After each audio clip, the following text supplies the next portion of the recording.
Una pareja es expulsada sin explicación de un bosque clausurado, justo cuando una niña desaparecida podría estar aún allí.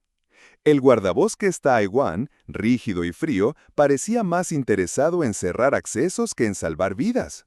Pero el instinto de un perro y la desobediencia justa de los protagonistas rompieron el silencio que lo protegía. Y solo escuchen cómo un acto de coraje hizo que la verdad emergiera desde lo más hondo del bosque, restaurando lo que otros quisieron callar. El bosque olía a resina fresca y tierra mojada. Era temprano, la luz aún se filtraba en ángulos largos entre los troncos, y solo se escuchaba el chasquido de las agujas secas bajo las botas. Seo Yun liberó a Bori, su perro mestizo de pelaje dorado y orejas caídas, que salió disparado entre los árboles con esa energía que solo muestra cuando detecta algo más que el simple aroma del bosque. No era solo alegría, era impulso. He-jin ajustó la mochila sobre los hombros y señaló unas cintas descoloridas atadas a un par de ramas. «Viejas», murmuró, «deben ser de algún sendero cerrado hace tiempo». Consultaron el mapa en el panel de madera junto al estacionamiento. Ningún aviso nuevo, ningún sendero clausurado. Todo parecía normal. Por eso se adentraron. Caminaron en silencio varios minutos, siguiendo la línea natural de un antiguo camino forestal que serpenteaba junto a un arroyo seco. El sonido de las hojas secas y la respiración de Bori, feliz de explorar, era lo único que acompañaba la marcha. Hasta que, desde un claro adelante, surgió una figura. Taijuan, el guardabosques, apareció sin anunciarse, como una sombra endurecida por la rutina. Su rostro no tenía rastro de cortesía ni sorpresa. Miró a la pareja con el ceño fruncido y una expresión de cansancio que no parecía física, sino institucional. «Zona clausurada», dijo, sin levantar la voz, pero con un tono que cortaba la conversación de raíz. Nadie respondió de inmediato. He-jin revisó el teléfono. Seo Yun buscó con la mirada algún letrero, una señal clara de prohibición. Nada. «¿Perdón?», se atrevió a preguntar ella. «No es una zona abierta al público», repitió Taijuan, como si fuera un procedimiento. Luego sacó su libreta y pidió los documentos. No esperó a que protestaran. Anotó sus datos, tomó una foto del coche aparcado y sin mediar palabra comenzó a redactar una multa. «No es una caminata de domingo», añadió mientras escribía. «No estamos para paseos, salgan». El impacto fue seco, no por las palabras, sino por la manera. No hubo advertencia, ni explicación, ni diálogo, solo una orden y un castigo. Seo Yun intentó explicar, dijo que solo hacían una ruta corta, que su perro necesitaba ejercicio, que no vieron ningún cierre oficial. Taijuan levantó la mano y con la otra señaló el sendero de regreso como si no le interesara ni una sílaba más. «Correa y fuera», repitió. Boris seguía olfateando el suelo con una insistencia usual. No era solo curiosidad, era como si persiguiera algo concreto, como si el aire arrastrara un mensaje que solo él podía leer. Pero el guardabosques no lo miró, solo marcaba distancias, con la expresión rígida de quien no quiere involucrarse. De regreso al coche, el silencio pesaba más que el viento entre los pinos. Seo Yun no podía dejar de pensar en el tono de la voz de Taijuan. No fue una advertencia preventiva, fue una expulsión, un cierre hermético sin derecho a réplica. Y eso dejó algo adentro, una irritación muda, un tipo de sospecha que no se formula aún con palabras. Cuando llegaron al vehículo, Boris se negó a subir. Se sentó en el suelo mirando hacia el bosque y tiró suavemente hacia un sendero estrecho que cruzaba perpendicularmente la ruta principal. No ladraba ni gemía, solo insistía, como si quisiera mostrar algo que los humanos no podían ver. «Está raro», dijo He-jin, intentando sonar ligera. «A veces creo que huele cosas que no estamos preparados para entender». Intentó bromear, pero la sonrisa se le quedó a medio camino. El aire había cambiado. El pinar, que antes parecía un refugio, ahora se sentía cerrado, vigilado. La sensación era sutil, pero real, como si hubieran interrumpido algo que no debían ver, o como si alguien no quisiera que siguieran allí, no por seguridad, sino por ocultar algo. Nadie lo dijo en voz alta, pero lo pensaron los dos.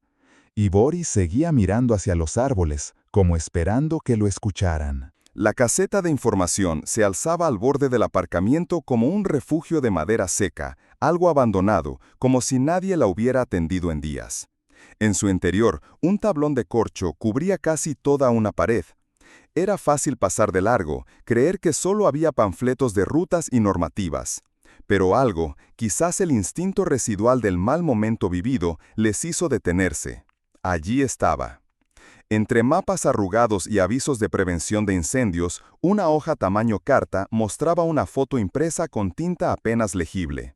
La imagen era clara, una niña de unos 8 años, cabello oscuro con un flequillo desigual y grandes ojos almendrados.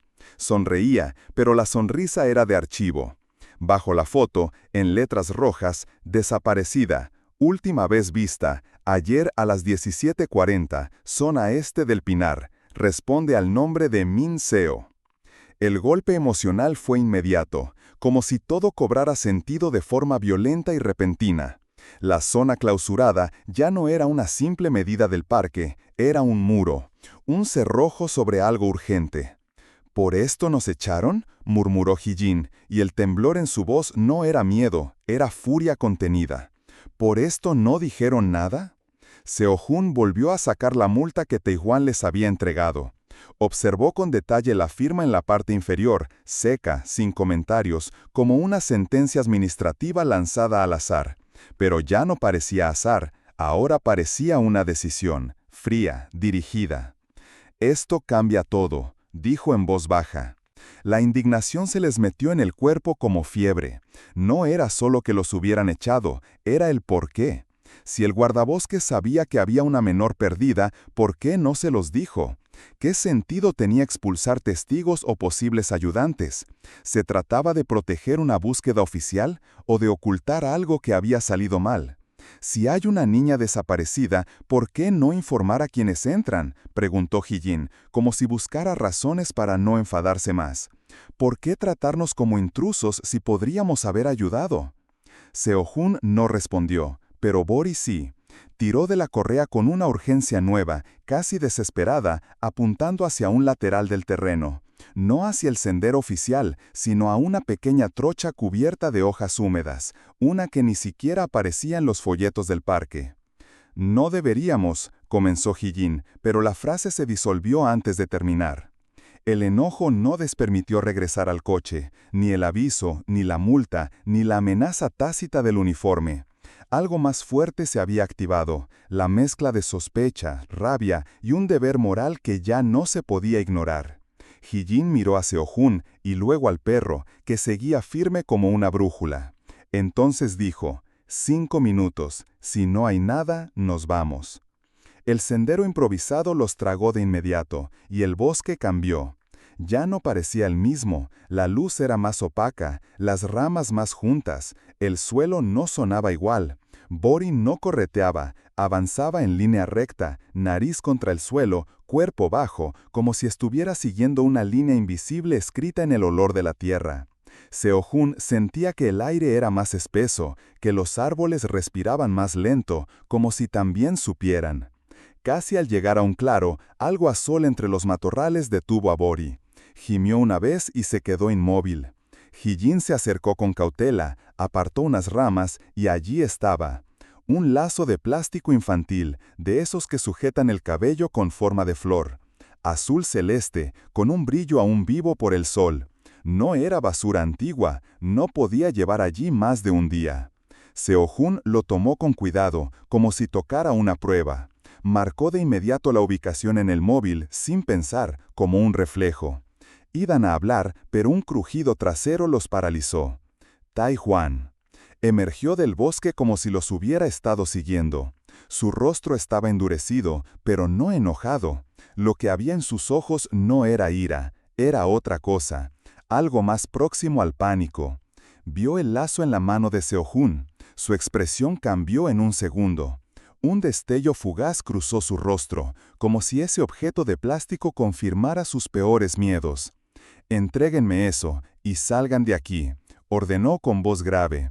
Intentó sonar firme, pero un leve temblor en su tono lo traicionó. «Es por la niña, ¿verdad?», preguntó Hijin, firme y clara. «¿Por eso cerraron el bosque?». El guardabosques no respondió de inmediato. Apretó la mandíbula, como si luchara consigo mismo. Finalmente, murmuró con dureza seca: «Protocolos, civiles entorpecen, no repitan mis errores». No parecía un argumento, parecía una confesión, una herida mal cerrada. Extendió la mano, tomó el lazo con un gesto tenso, lo guardó en su bolsillo, sin anotar ubicación, sin agradecimiento, sin reacción. Luego, con el mismo tono de antes, les indicó el regreso, pero esta vez su rostro tenía grietas. El camino de vuelta parecía más largo, más frío, como si los árboles también hubieran escuchado lo que no se dijo. La rabia ya no era general, ahora tenía nombre, y era personal. No llegaron al coche. A escasos metros del borde del estacionamiento, cuando el terreno comenzaba a nivelarse, Boris se detuvo en seco. No fue un frenazo casual, fue un anclaje absoluto. Se plantó frente a una depresión del terreno, donde el bosque cedía en un suave descenso hacia una especie de hundimiento natural cubierto por ramas caídas y musgo oscuro.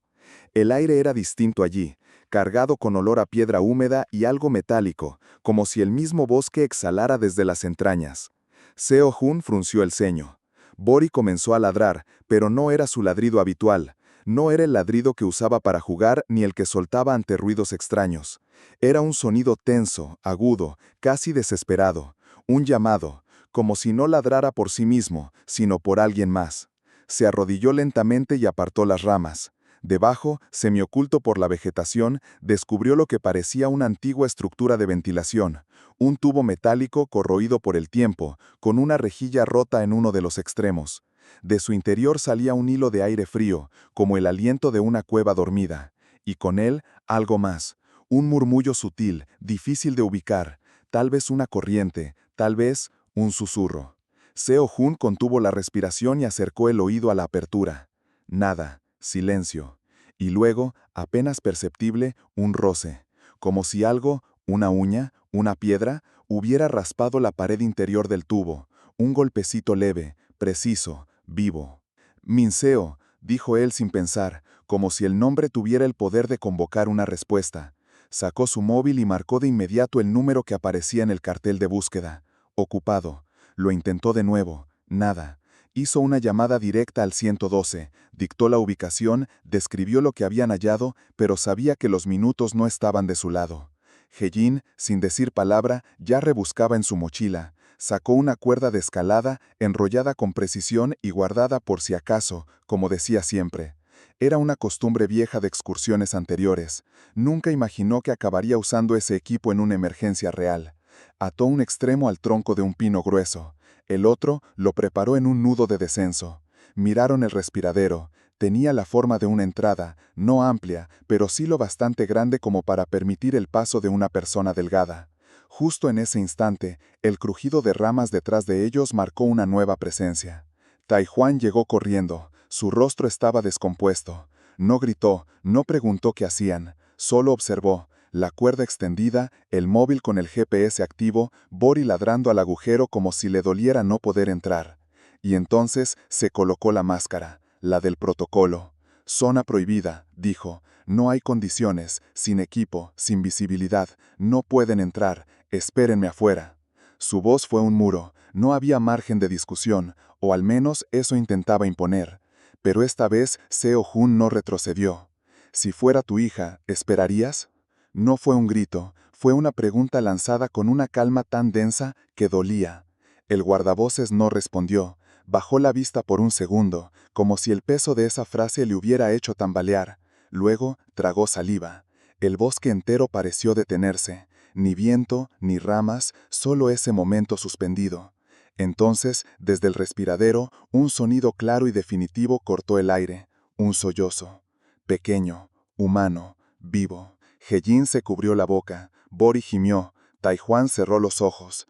Todo lo que habían intentado controlar ya no tenía sentido. La decisión se impuso sola. «Yo bajo», dijo al fin, sin mirar a nadie. «Ustedes sujetan. Si algo se complica, cortan la cuerda y se van». Se acercó con paso lento, tomó el cabo libre con una mano temblorosa. En su rostro ya no había dureza, sino otra cosa, memoria. El año pasado, murmuró, casi para sí, se me murió un voluntario. Entró sin permiso, yo di el visto bueno, no voy a repetirlo. Era una confesión inesperada, como una espina guardada demasiado tiempo. Nadie respondió, nadie lo consoló, no era momento para eso. He-jin, con los ojos brillando de tensión, afirmó el nudo y revisó los mosquetones. La rabia que sentía hacia él no desapareció, pero ahora entendía su raíz. No era arrogancia, era miedo, miedo disfrazado de reglamento. Y aún así, eligió bajar, porque esta vez el precio de no actuar era peor. El tubo tragó a Tae Juan con un sonido opaco, y la luz de su linterna frontal se volvió una luciérnaga nerviosa, temblorosa, engullida por la piedra. Desde la superficie parecía un descenso hacia otra realidad. Bori, tendido junto al borde, olía la entrada como si su alma intentara estirarse hacia adentro. No ladraba, solo gemía, bajo, como si reconociera que aquel lugar no era para él. He-jin se arrodilló junto al pino donde habían fijado el anclaje. Repasó los 2 nudos con dedos expertos y tensos. Repetía los pasos casi en automático, pero su cuerpo temblaba con la misma frecuencia que la cuerda. Seo-jun se mantuvo cerca, con una mano cerrada alrededor de la línea de descenso, percibiendo cada leve tirón, cada sacudida, como si estuviera leyendo un mensaje secreto en el ritmo del nylon. La cuerda era más que una herramienta, era el único puente con lo desconocido. Cada metro que Tae Juan descendía se sentía eterno. Un metro más era una oración muda, un avance sobre terreno invisible. En cada grieta del tubo se escondía el eco de sus pasos, el roce de sus botas, el roce metálico de su mosquetón contra la roca. El bosque, allá arriba, guardaba silencio absoluto. Era como si todo estuviera conteniendo el aliento. «Veo una abertura», dijo la voz, amortiguada por la profundidad. Sonaba lejana, como si hablara desde el fondo de un pozo. «¿Qué ves?», preguntó Seo-jun, sin soltar la cuerda. «Pequeña, espera». Silencio. Uno que mordió el tiempo como un animal agazapado. Los segundos se estiraron con un filo invisible. Y entonces, «¡La tengo! ¡Está consciente!». El aire volvió al bosque. He-jin exhaló con fuerza, como si hubiese estado sosteniendo la respiración todo ese tiempo. Bori se incorporó de golpe, orejas tensas, y miró hacia el hueco con una mezcla de ansiedad y reconocimiento. Seo-jun cerró los ojos por un segundo y apretó la cuerda con ambas manos. Ya no era miedo, era fe. Una fe que había nacido no por confianza, sino por necesidad. «Min-so», susurró He-jin, inclinándose cerca del respiradero. «Aguanta, pequeña, ya casi, ya casi». Dentro, la maniobra de rescate comenzó sin heroísmo, pero con determinación. Tae Juan improvisó un arnés con su propia bandolera y la chaqueta de la niña, intentando mantenerla pegada segura a su cuerpo. No había espacio para errores. Subieron muy lento, centímetro a centímetro, deteniéndose cada vez que la cuerda crujía más de la cuenta o cuando la niña temblaba sin poder contenerlo. Desde arriba, los 3, Seo-jun, He-jin y Bori, se convertían en un equipo silencioso. No hablaban, no hacían ruido, solo trabajaban, sincronizados en tensión y espera. La luz frontal fue lo primero que volvió a asomar, parpadeando como una estrella que regresa. Luego, una pequeña mano apareció entre las sombras, con las uñas mordidas y tierra bajo los dedos.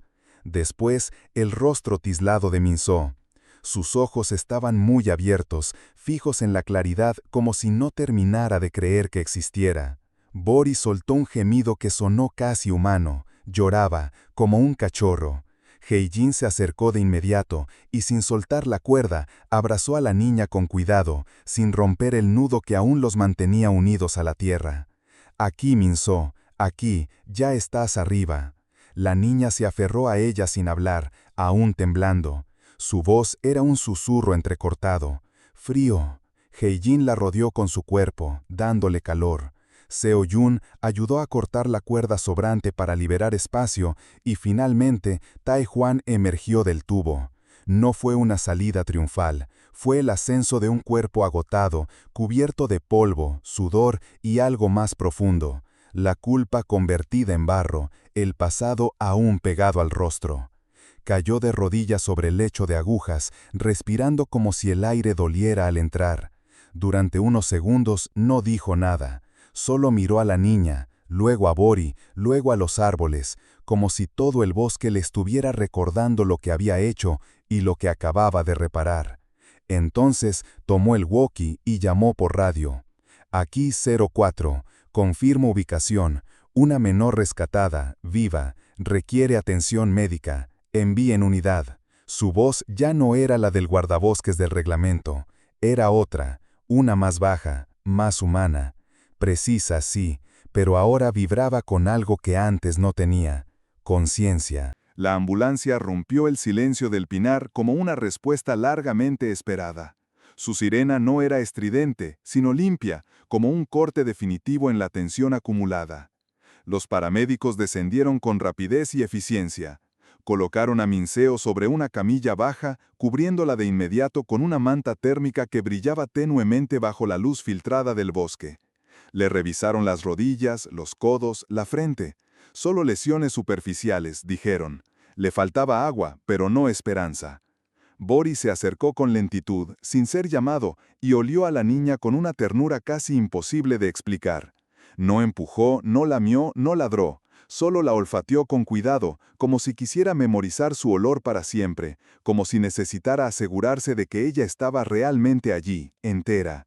Seo-jun no soltó la cuerda hasta que la vio segura dentro de la ambulancia. Mantuvo el puño cerrado sobre la fibra hasta el último segundo, como si ese hilo todavía los uniera al peligro. Como si cortar el vínculo físico fuera admitir que la misión había terminado. Y solo cuando vio a Minceo beber un poco de agua de manos de un paramédico, su cuerpo aflojó. Frente a la caseta del parque, Taejuan los esperó en silencio. El rostro se le veía distinto, más desgastado sí, pero también más honesto. Con dedos lentos sacó la multa que había redactado horas antes. La sostuvo un instante, como recordando su propia rigidez. Luego la rasgó, sin teatralidad, solo papel cortado en dos. Me equivoqué, dijo con voz llana. Pensé que proteger el parque significaba cerrar puertas. Hoy entendí que también significa abrirlas, cuando hace falta. No hubo disculpas grandiosas, no las pidieron, no las esperaban. Taejuan tendió la mano, y Seo-jun la tomó. Hei-jin también. Fue un apretón breve, fuerte, el tipo de gesto que solo se da cuando todos han pasado por algo que no se puede describir con palabras, como si los tres hubieran sangrado, aunque sin heridas visibles, en la misma cuerda. Días después, el pinar volvió a sus ruidos discretos. El viento entre los troncos, el zumbido bajo de los insectos, el silencio de los árboles, ahora distinto. En el tablón de la caseta, donde antes colgaba la foto de Minceo, había un papel nuevo. Una nota de agradecimiento de la familia, breve, sentida, y justo debajo un nuevo protocolo firmado por el propio guardabosques. A partir de ahora, se integrarán los reportes ciudadanos y los perros de compañía en las primeras fases de búsqueda. Toda ayuda válida es bienvenida cuando hay vidas en riesgo.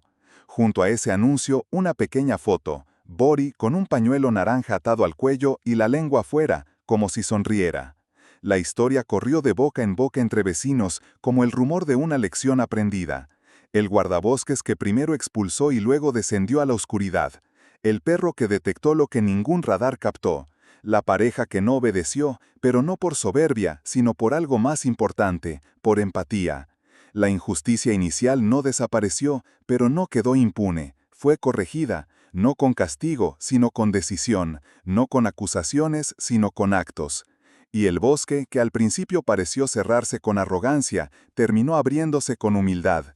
La justicia no vino disfrazada de venganza, fue otra cosa. La niña respirando al sol, el papel rasgado en silencio, y un perro que, al pasar por el borde del respirador días después, ya no ladró, solo alzó la cabeza y miró hacia adentro, como si agradeciera que esta vez el bosque sí supo escuchar.